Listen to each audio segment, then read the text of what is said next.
Welcome back to another episode of the Outdoor Adventures podcast here on Brownfield. I'm Brent Barnett, and joining us here on this week's program is Noel Gandy from Southern Iowa. Noel, how's it going here today?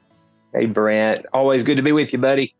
Yeah, good to be here. Noel, you've been on the program in years past, but always a good time to remind the folks a little bit about yourself and some of the work you do filming whitetail deer hunting. Yeah, it's southwestern Iowa. I sound funny because I'm from Mississippi. I've lived here for about 8 years now. But yeah, I filmed for a couple of shows just as a passionate hobby, I would call it, Brent, for Buck Ventures on Outdoor Channel and the Woodsman for Sportsman Channel. They're kind of one and the same, I suppose. And yeah, it's something that started tinkering with years ago, and it turned into a thing. And enjoy it. It gives us an excuse to be in the deer woods more often. Now, did you start filming when you were living in Mississippi, or did that develop when you moved up north? I've always had just an interest in filming. My dad bought a camcorder when I was 12, 13 years old back in Mississippi, and we filmed everything. It wasn't good, and it honestly didn't amount to anything, but I've always had an interest and filmed. My brother and I started hunting in Kansas, 17, 18 years ago, and filmed some turkey hunts. And it just morphed into that. When Buck Ventures opportunity opened up, I went and got like actual equipment. And my role with Buck Ventures and the Woodsman is not as like paid staff for hunting purposes. It's more as just self-contract kind of stuff, subcontracted out. And freelance, I guess, is another way of putting it. And so that's really my role. But fortunately, I've had a lot of good years in a row, so I've become part of the cast, and so that's nice. Yeah, that's really cool. Can you maybe talk with the listeners, some of the people you've met in your time with Buck Ventures and the Woodsman? Because I know there's a picture out there of you with Bill Jordan somewhere. Yeah, like so with Mr. Jordan, I remember him. He might not remember me, so I want to be careful there. So Buck Ventures has great partnerships, and it's a 20-year-old TV show, 21-year-old TV show. So it's been in that industry for a long time, and Realtree has been a primary partner for years. Academy Sports and Outdoors has been a primary partner for years. I've had a neat opportunity to meet a lot of people. I mean, really just folks that you get stars in your eyes when you see them. But outside of meeting people, I've actually had a chance to really befriend and get to know some folks. Jeff Danker owns Buck Ventures. He is such a good guy, and Daniel McVeigh.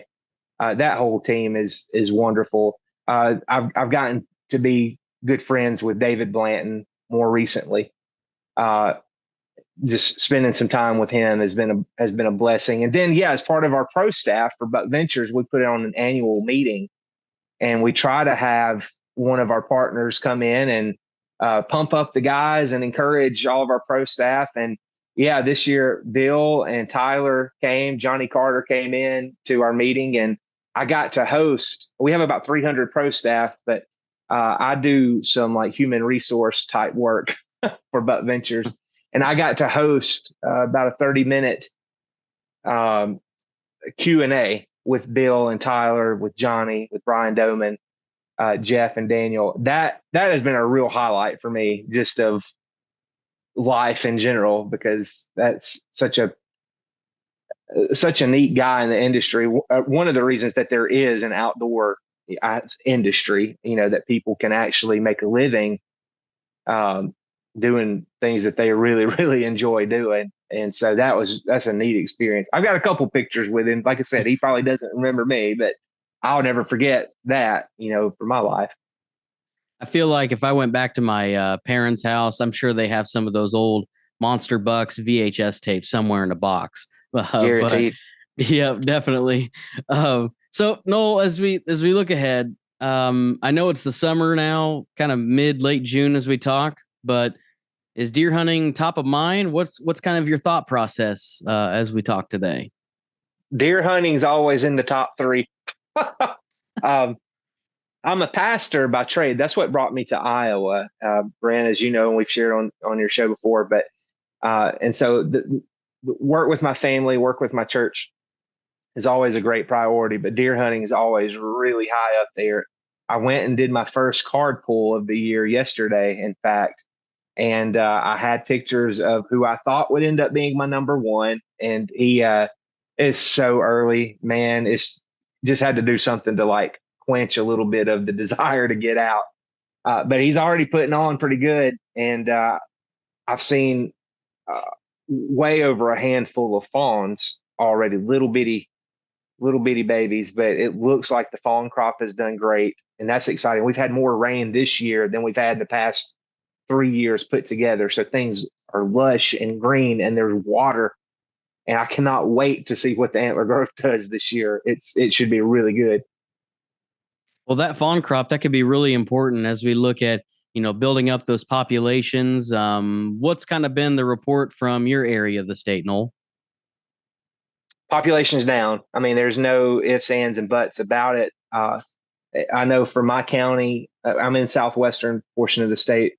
The 6 county little block over here, I know doe tags have been cut nearly out for just about all of it. It's down so much to the point that the DNR is putting together a kind of a road trip tour, so to speak, and meeting in a lot of the smaller towns around southwestern Iowa to do more or less town hall type stuff in regard to the deer population, because it is down. There are still good deer to be found. I see good numbers in pockets, but you can also see really poor numbers in pockets, maybe where EHD got in there. And I think that's pretty typical of like a EHD situation, which we've been in. Yeah. I know just few people I know in South Central Iowa had some EHD casualties on their farm last year. And that's just really tough to see when you get a high number of deer that come up with that sort of disease.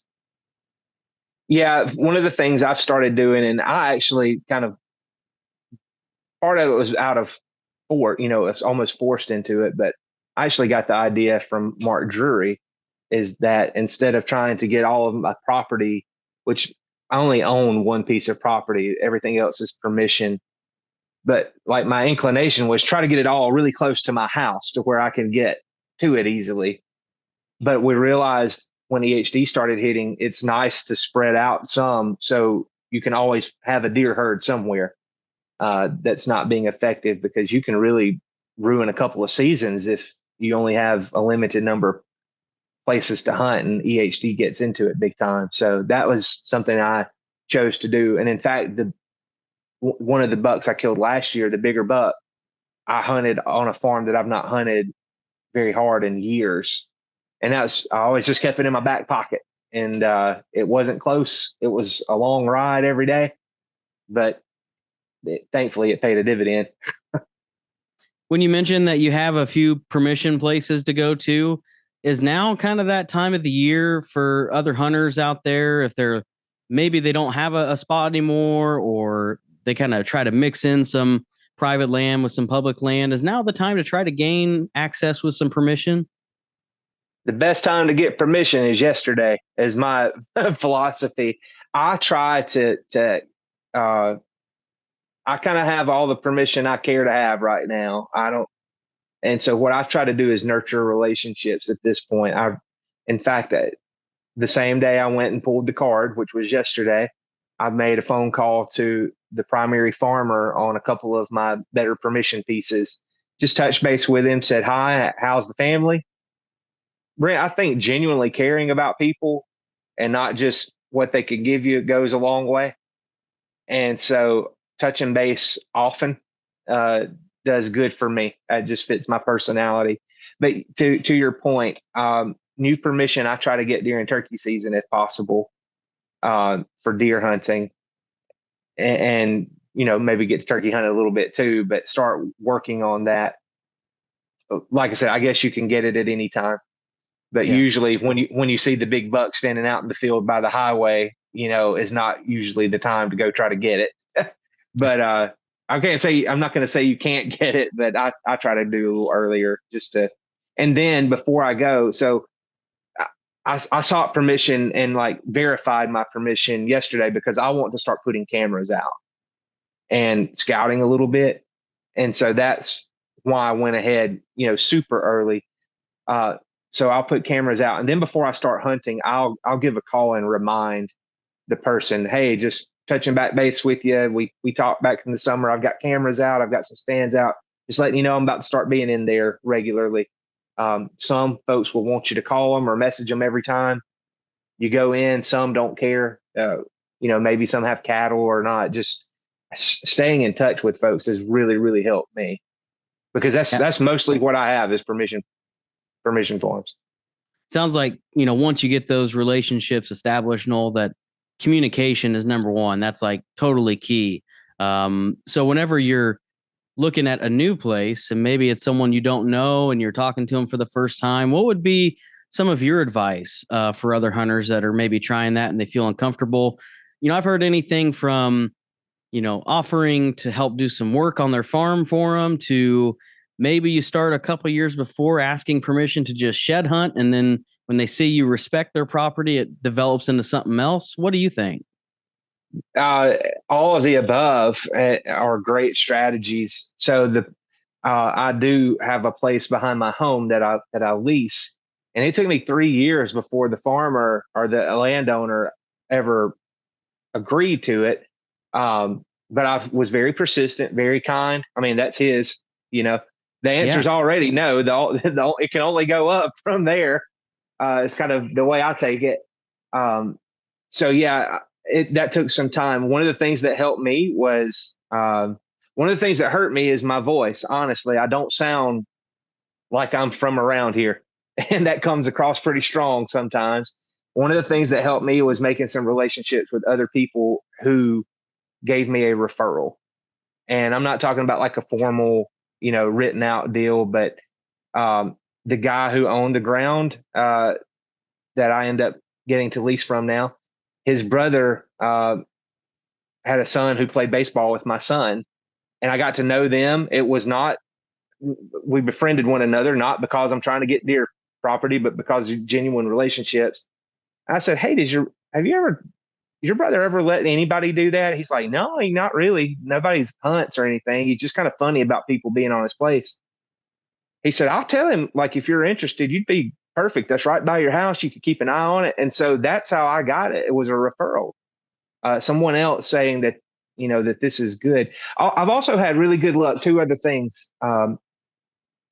When I was getting brand new permission starting out several years ago, I took my son, who at the time was 7 or 8. I took him with me because I was genuinely trying to get permission for him and for me. And a kid goes a long way with a lot of people.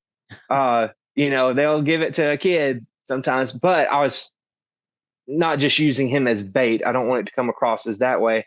I was trying to teach him, like, this is what we do, and we're going to be very respectful and kind. And if they say no, we're going to say thank you and shake their hand. And after deer season, he and I went back and took some venison and shook their hand and told them thank you again. That went a long way for my son and for our landowner. And then the last way I've had the best luck is asking for archery only permission. A lot of guys, especially we still party hunt in Iowa, and some landowners can be standoffish to gun hunting with party hunting. They're a little more, I have found a little more friendly to archery hunting. And you prove that you're safe and that you respect their ground. If you ever decide to gun hunt, they generally will say, sure, go for it. But I've had better luck asking for archery permission. Yeah, and it's all about respect, just Yep. Don't rut up fields, don't leave gates open, leave it better than the way you found it, right?